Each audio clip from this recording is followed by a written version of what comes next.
Thank you so much for coming again. Oh, sure. Thank you very much for inviting me.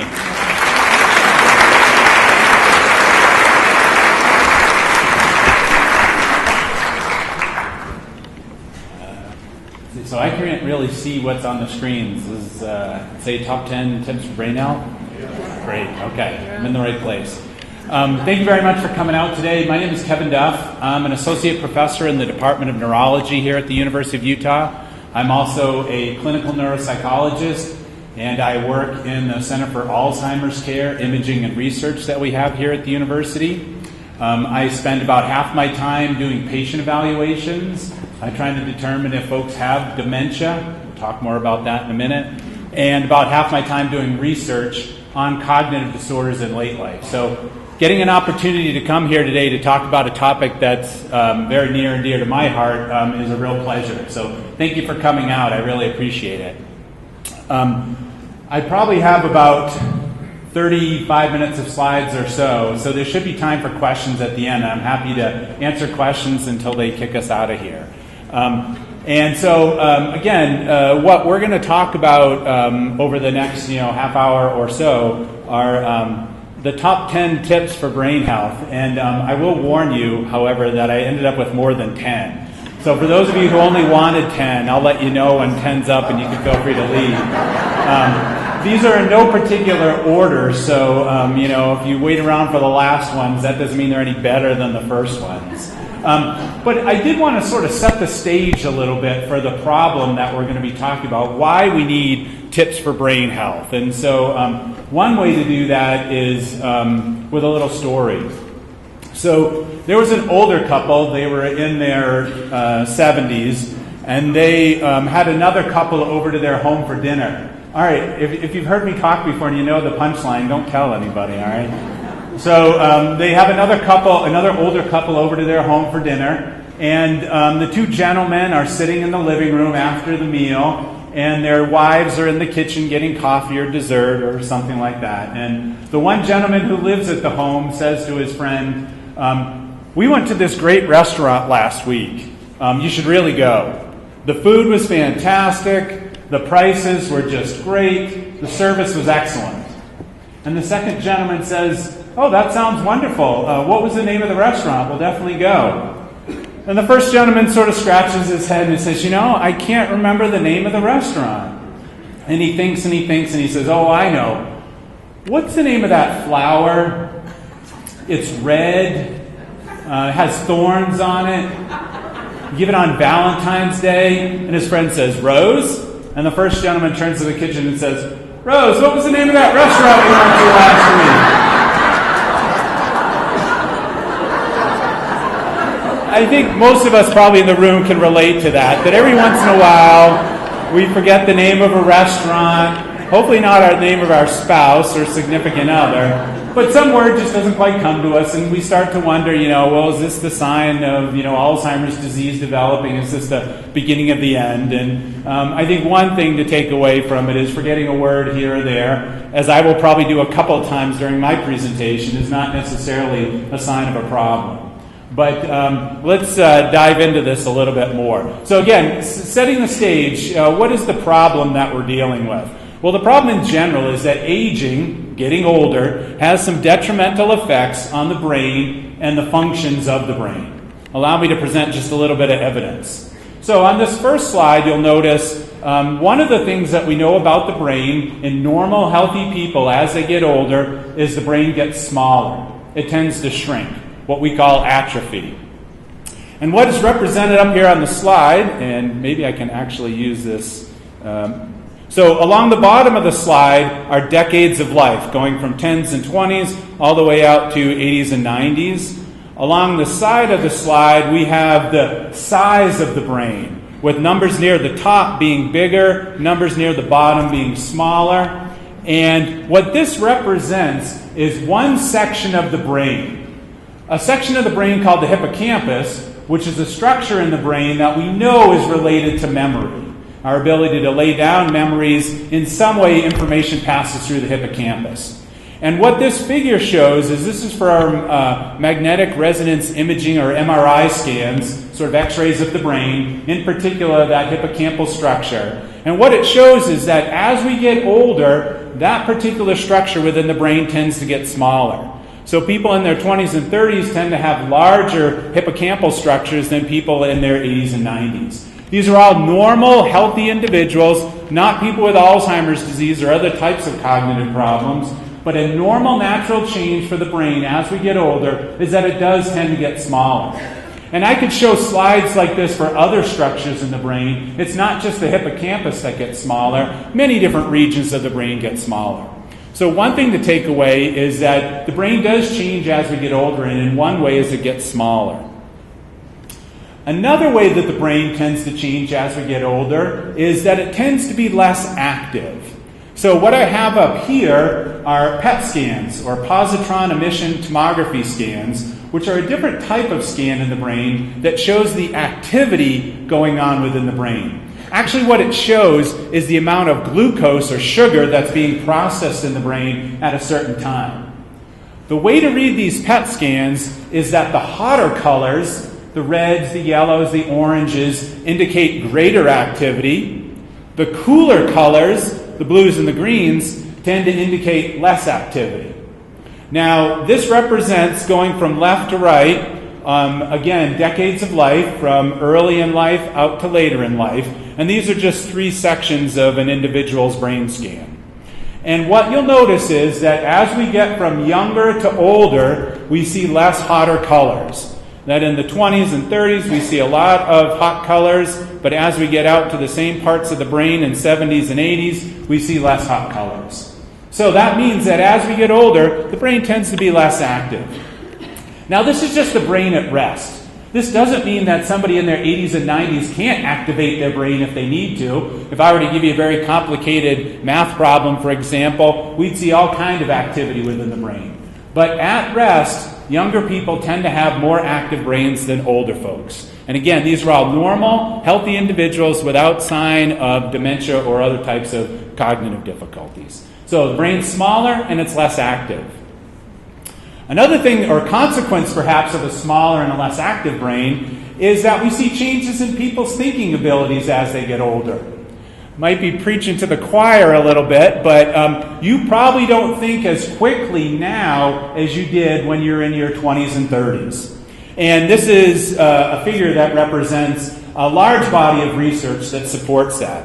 Again, along the bottom of the graph, I have decades of life, now from 30s and 40s all the way out to 80s and 90s.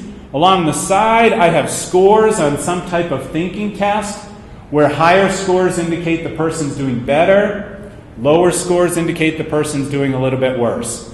What I have is 2 different cognitive abilities represented on this figure. The first one, the blue line, that also has diamonds, represents processing speed, or how quickly we take in information, do something with it, and then get it back out there.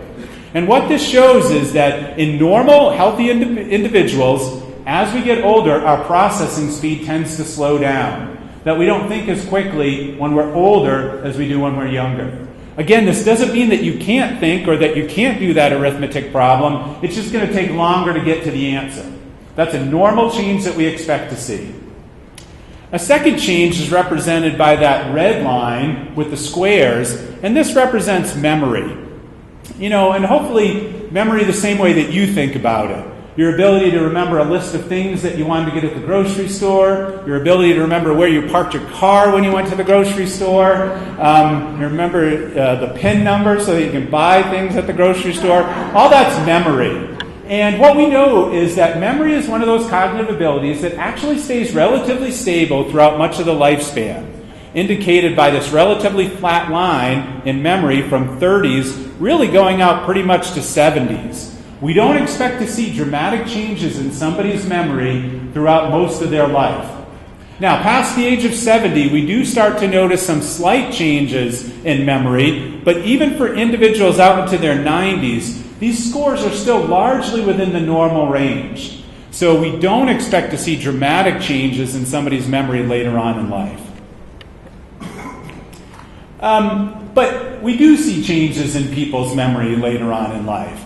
And what I want to do is ask for your opinion, your educated opinion now, about whether you think these are normal changes in somebody's thinking abilities or abnormal changes in somebody's thinking abilities later on in life. And just feel free to shout out your answer. So, for example, making lists for a grocery store. Is that normal or abnormal?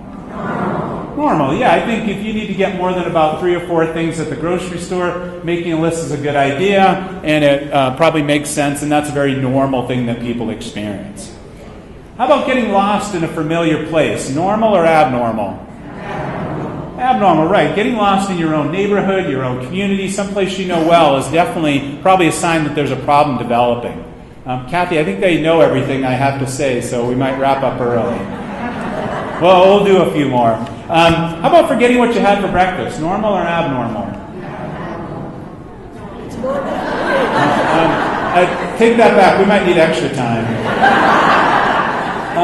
So I think, I guess I wasn't entirely clear on this. It could be normal, abnormal, or it may depend. I think this is an example where it may depend. Let's say that you're the kind of person that has the same bowl of cornflakes, the same glass of juice, the same piece of toast, 365 days a year, nothing special about this one. I ask you, what'd you have for breakfast? And you sort of draw a blank for a minute, and you don't remember, but later you do. That's probably not a sign of a problem. There's nothing special about that breakfast that really stood out. But let's say today was a special day, that you went to a special breakfast at a special restaurant with a special relative, maybe to celebrate their birthday. And then I ask you later today, what'd you have for breakfast, and you don't remember. I might be more concerned in that second case, because it probably should have stood out a little bit more. So in some instances, it really may depend on the circumstances around it. All right, my bad. How about forgetting to eat breakfast? Not because you're trying to lose weight, not because you're in such a hurry to leave in the morning, but because you plumb forgot to eat the meal. Normal or abnormal? Yeah, in fact, for patients that live alone, one of the first signs that we start to pick up that there may be a significant problem is they start losing weight. And one of the reasons is they're either forgetting or unable to prepare meals for themselves. So that really can be a sign of a problem starting to develop.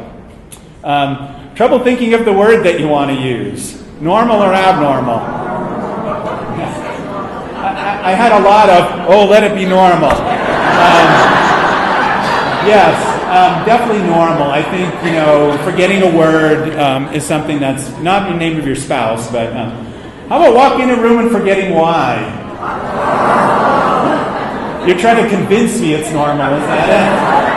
Fortunately for you all, that didn't happen to me today. I remember why I came into this room. But yes, I think we all have that instance. It seems like it happens mostly when we walk down a flight of stairs, like into the basement. Somehow we forget where we came down for, but then walking back up the flight of stairs gets blood to our brain or something. We remember why. We have to go back down. But yeah, very normal occurrence. Misplacing glasses or other common everyday items like keys or your wallet. Normal, yeah. However, from working with patients, I'd recommend 3 places to look for your glasses before you actually figure out they're lost. Yeah, 1 is on top of your head. 2 is on a chain around your neck. And 3, you may actually be looking through them and need a new prescription. Not one of those 3 places. It's time to get them replaced. How about this one? Repeating yourself within a conversation. Normal or abnormal? So now let's say that, you're not trying to emphasize a point. You think the person's been listening to you and you're repeating yourself within the same conversation. Then we do start to get more concerned about that. In fact, one of the things that I start to judge is the less time that passes between when somebody first tells me something and repeats it, the more I get concerned about it. For example, if you tell me this amusing story and then 15 minutes later you tell me the same amusing story, not realizing you just told it to me, I'd be more concerned. But if you catch me today and then see me later this week and tell me the same story again, I'm less concerned. Forgetting where you parked your car? Yeah, again, it probably depends. If it's, Christmas time and you're at the big box store and, there's rows A through double Z and you don't temporarily remember. What we really think happens with people that forget where they park their car is they're really not paying attention to the landmarks of when they parked it. So it's probably more of an attention thing than memory. How about not recognizing family members, normal or abnormal? Right, yeah, definitely when you're not recognizing people that are close to you, whether they're family, close friends, neighbors, definitely a sign of a problem. How about this last one, forgetting a pot on the stove because you forgot about it, normal or abnormal? Yeah, it really could depend. I think we probably all had the instance where we put a pot on the stove, the phone rang, or we got engrossed in a newspaper article or television program, we forgot about it, it burned over. But if this starts to happen with any regularity, more than once or twice, we often start to become concerned about that as a problem because it really can be a safety concern. So one thing to take away from this slide is that there are some examples of memory problems that are clearly a sign of abnormality. Some that are probably very normal that happen to all of us, but a lot that sort of fall in a gray area where it really depends. We talked about the problem. Now what I'd like to spend the rest of the time is talking about some solutions, some things that you can do in your day-to-day life to improve your brain health, improve your brain fitness, try to prevent some of those things that we have talked about problem-wise from even happening in the first place. And again, as a warning, there are actually more than 10. Number 1, take a hike. No, not right now, not literally. But we do know that physical exercise is something that's good for brain health. Okay? Here's just one example. This was a study that looked at 120 people age 65 and older, all who at the beginning of the study did not have dementia, did not have significant cognitive difficulties that interfere with their day-to-day life. And these individuals were randomly assigned to one of two groups. In one group, they engaged in aerobic exercise for 40 minutes a day. And the aerobic exercise was just walking. So it's not anything heavy duty, not anything too demanding, but walking for 40 minutes every day. The second group was assigned to a non-aerobic activity. In this particular case, stretching. All right, so now you can see that they were divided up into two groups, either an aerobic activity of walking 40 minutes a day or a non-aerobic activity of stretching for about the same amount of time each day. And they were enrolled in this study for a year. And what they did was a number of different tests on everybody at the beginning, at 6 months, and at the end of a year. But one of the measures that they were looking at was the size of the hippocampus. Remember that structure I had told you about where it's involved in memory. And what they showed was the blue line up there, that's right, represents those people that were in the aerobic activity. And what you'll notice is that across the year of the study, their hippocampus actually got larger. It actually got 2% larger. Now, 2% might not sound like a lot, but when it comes to the hippocampus over a year, 2% is actually a lot. Because on the flip side, those individuals that were in the stretching activity, represented by the red bar up there, their hippocampus actually shrunk across a year by about 1.5%. So, by engaging in physical activity, it actually increased the size of the hippocampus and offset what we would probably call normal aging over 1 year. So, physical activity, whether it's walking, taking a hike, or doing some other thing, is good for the brain and good for your cognitive health in the long run. So the first one is take a hike or engage in physical exercise. The second is flex your mental muscle. So I wanted to tell you about one study that I think is particularly telling about this. It was called the ACTIVE trial.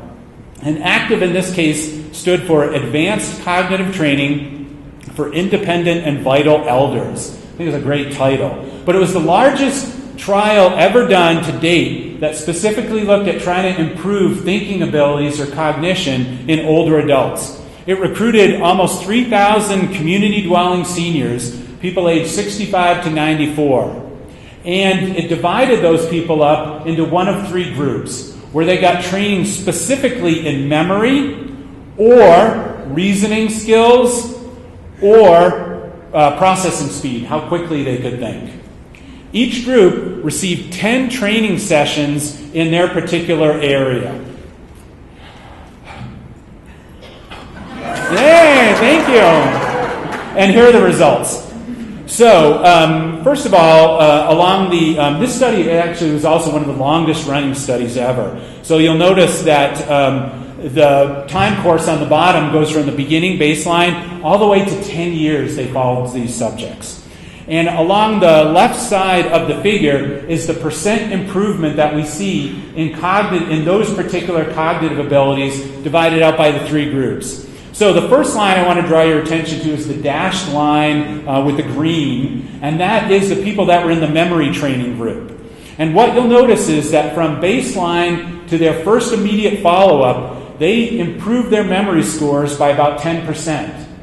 And then they maintained those memory scores and continued to improve them through 3 years. And then they did start to show some decline through year 5 and into year 10.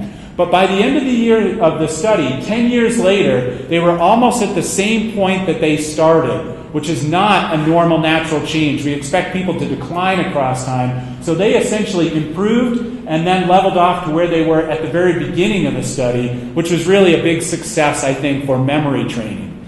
But the training in the other two groups was even more critical or exciting. Yeah. They stopped doing the task right after the post-testing. So this was training that lasted for this period of time. So the other two groups showed similar types of effects, reasoning and processing speed. You'll notice that they showed incredible improvements from baseline to immediately after the training, improving by 30 and 40% over their baseline scores. And then, even though there were some dips up and down, they stayed relatively stable, again, through about 5 years into the study. For that last period of time, from 5 to 10 years, they did start to drop off. But even 10 years out, they were significantly better than they were at the beginning of the trial. This is one of the first, biggest, and best trials that shows that flexing your mental muscle can actually have long-lasting effects. And they also looked at not just cognitive scores, but how this plays out in day-to-day life, and showed that some of these cognitive abilities transferred in the person being able to be more independent for a longer period of time. The third thing we recommend is get social. And I know that coming here today is a perfect example of that, or participating in some of the Osher programs is a way to do that. But here's a study that sort of also demonstrates it. So this was a study that actually looked at 11,000 people aged 50 and older, all people living out in the community. And at the beginning of the trial, it gave everybody a memory test, and then it repeated that test a number of times over the next 6 years. Also at the beginning of the trial, it asked people, what types of social activities do you do? For example, are you married, or do you have a significant social relationship? Do you do volunteer work? Are you regularly engaged with neighbors, family, friends, things like that? And it broke people up into two groups. The solid line up there represents people that were highly socially active, highly socially engaged, highly socially integrated. The dashed line on the bottom represents those people that were less socially engaged, less socially active, less socially integrated. You'll notice that for both groups across time, their memory scores actually do decline, and we know that that does happen. But by the end of the study, those people that were more social at the beginning had better memory scores. So by engaging in social activity, and there's many other studies that support this, we think that we can improve our brain health and at the very least our memory scores. So make sure that you interact with other people. To the degree that you can, go back to school. And, for example, you could sign up for classes from Osher. Really, they don't pay me to do this stuff. This is the evidence saying this. But what this shows is that your risk of developing dementia, let's say that we set your risk for people that had high school education or greater. Okay, that was a level risk of developing dementia. If you had less years of education, for example, 8 to 11 years of education, your risk would increase by about 49%, that red bar going up.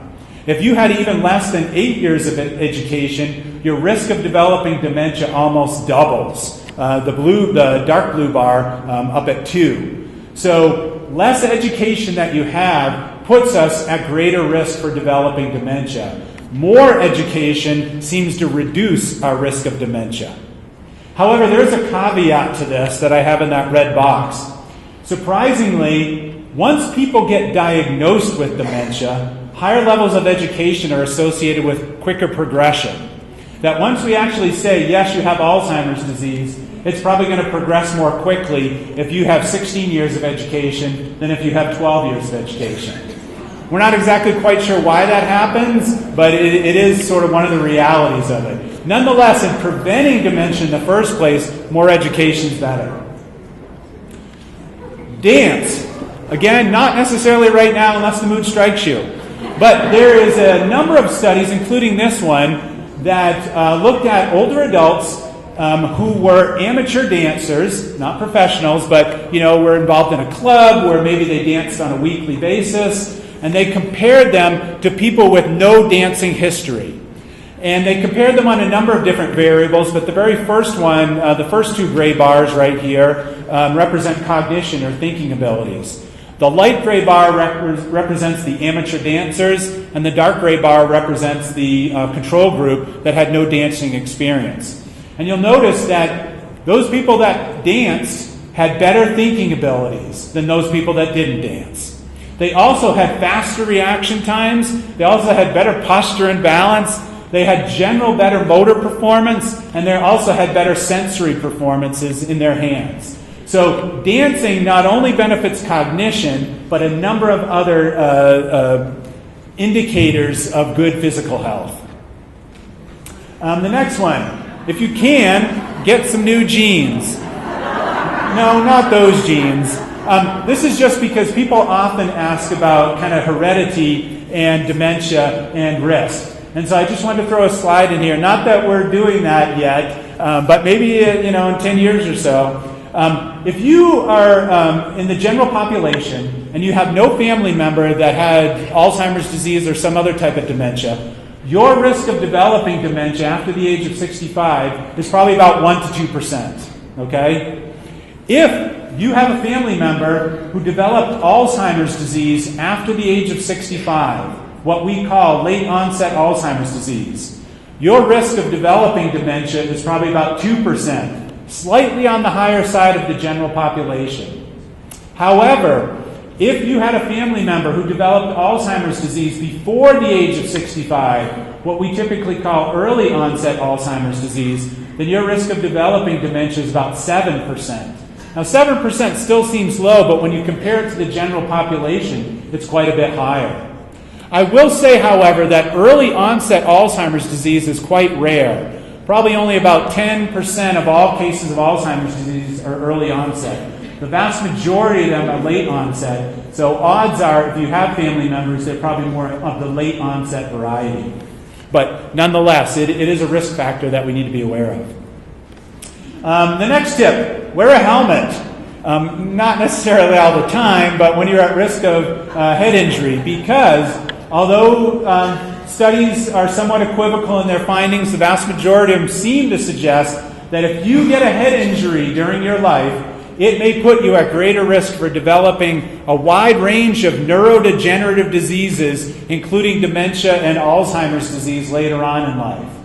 Now, it does seem that the later in life that you have the head injury, the greater risk you're at. So protecting your heads now is even more important. So you don't have to fret about that time where you fell out of the apple tree when you were, 6. That probably doesn't really increase your risk that much.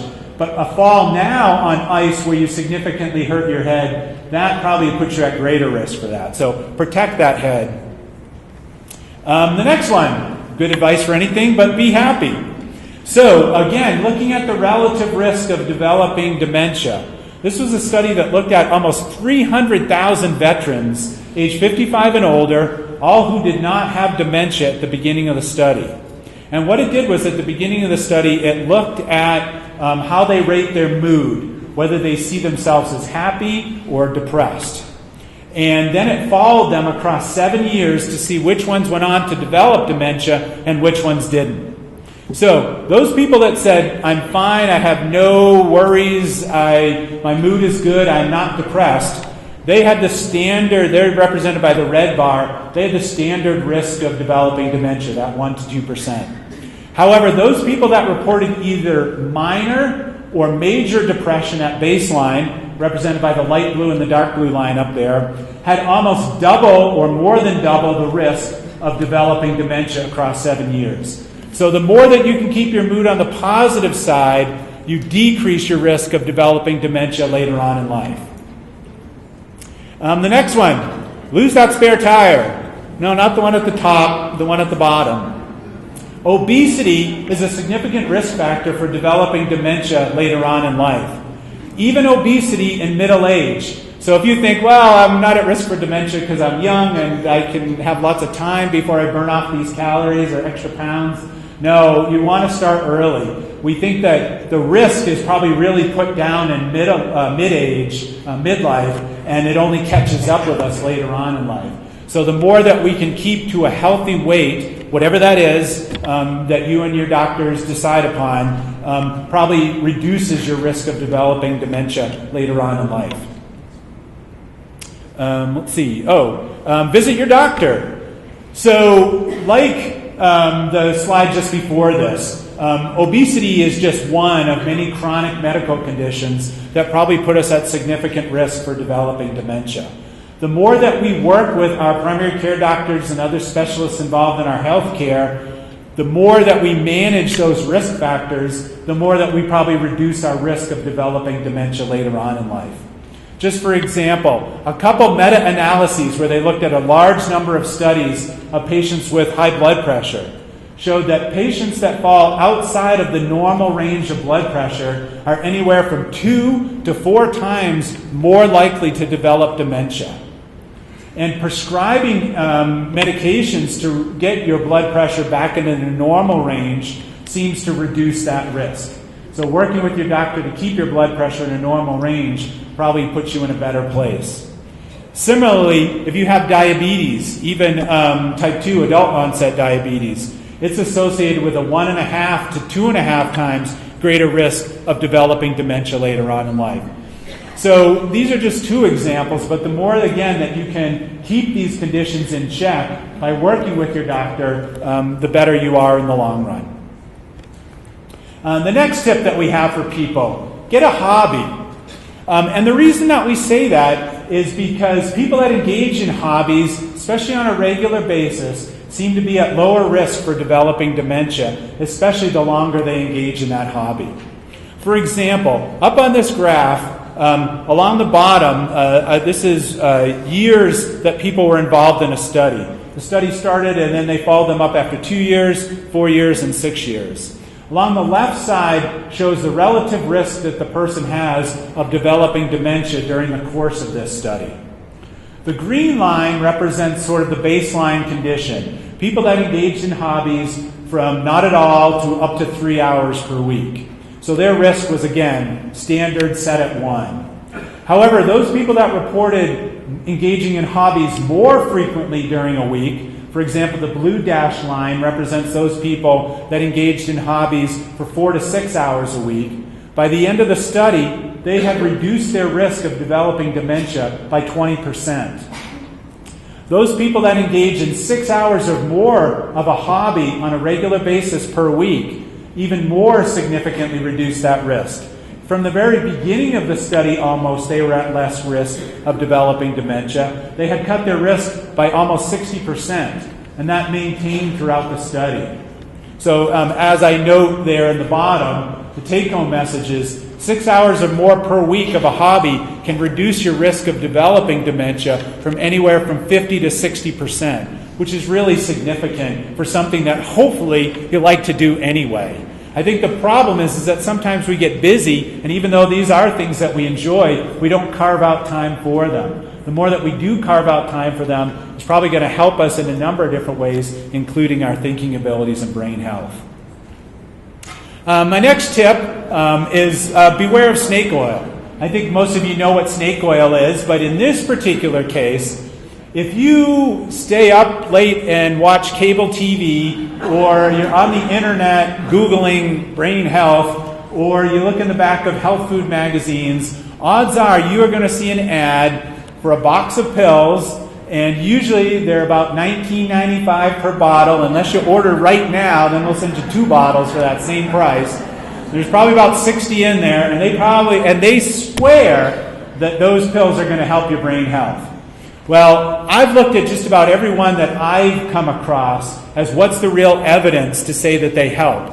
Most of them have a few animal studies where they test these compounds in large quantities in rats and mice and show some small effect in running mazes, but hardly any of them have any evidence in humans to say that they really do help with either thinking abilities or in changing our brain structure.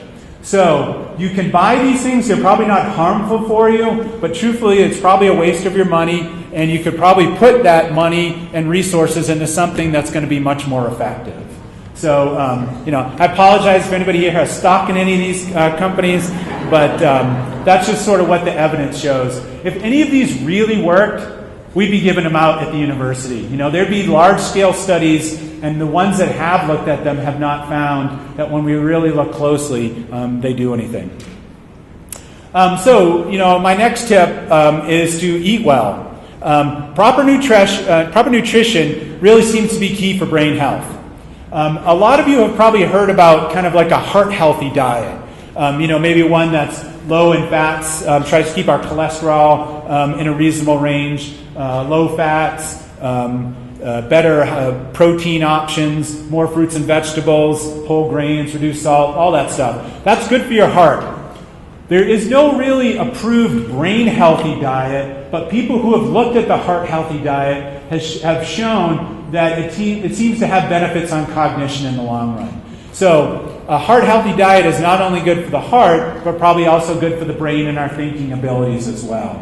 Yes? About reducing sugar, I don't see that on there. Right, yeah, so sugar's tricky because, there's like with a lot of these other things, there's, good sugars, natural sugars that we get from fruits and vegetables and lots of fruits. Those obviously are important for brain health. Then there's lots of processed sugars that are probably less so. People have not looked as closely at that, but because I think that's becoming a more popular diet trend, I think we will start to see that more.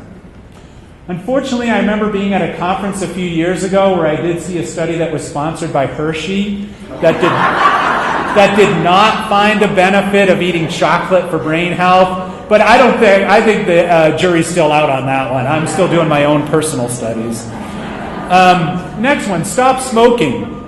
The risk of dementia between somebody who never smoked and a current smoker is about 50 to 150% higher. So if you're a smoker, you significantly increase your risk of developing dementia. Probably because of a lot of other factors too, but we know that reducing risk, stopping smoking definitely puts people at risk. All right, drink. Again, not right now, but not too much. If we said the risk of people who drank no alcohol at all was set at 1, there is a number of studies that show that people that drink lightly to moderately, which is 1 to 3 drinks per day, reduce their risk by about 30%. Now that is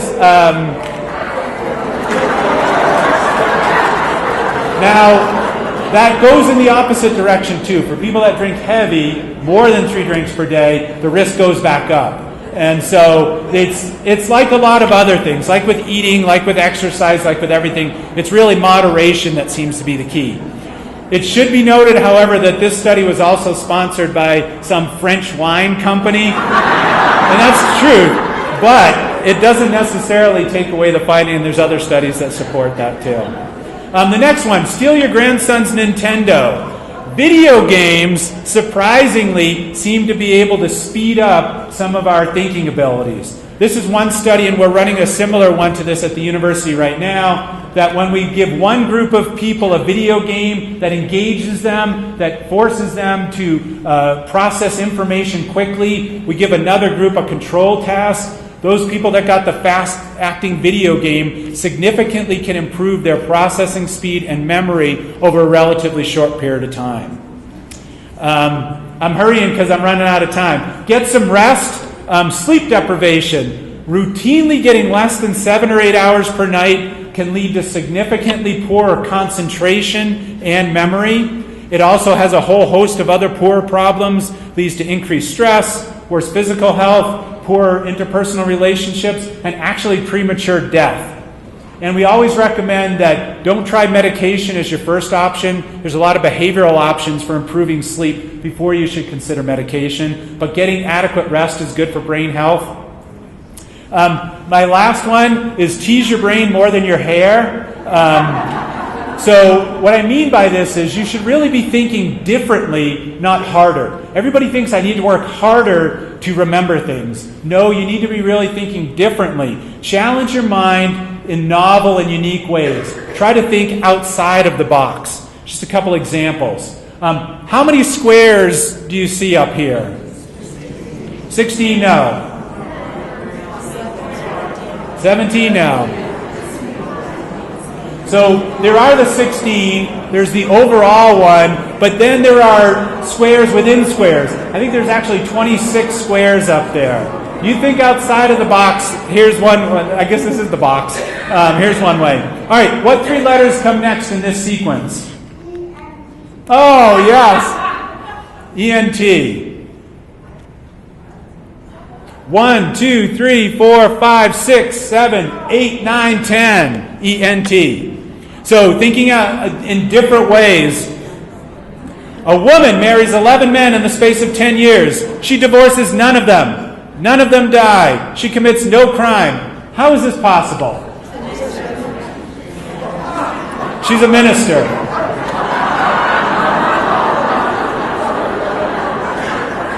All right, this is the most challenging one I got. Which sentence does not belong of these 5?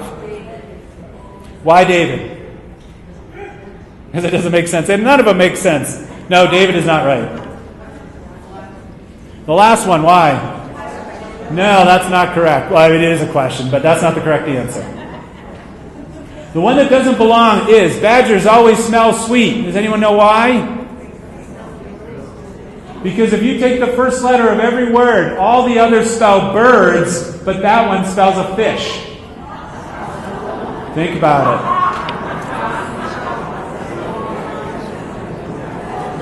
I'll put this slide back up later so you can catch your friends up. But I just wanted to say in conclusion that the aging brain, aging affects the brain and its functions in a number of adverse ways. But these are not destined to you. There are many things that you can do to improve brain fitness. Even though I presented at least 15, they generally fall into 3 categories. Engage yourself physically, cognitively, and socially. If you want more information about what we do here at the university, here's our website, utahmemory.org. Talks more about what we do and some other relevant research. But we are also involved in a class at Osher, and I know there are a lot of other classes out here that help you engage in many of the principles that I just talked about up here. Thank you very much for your attention.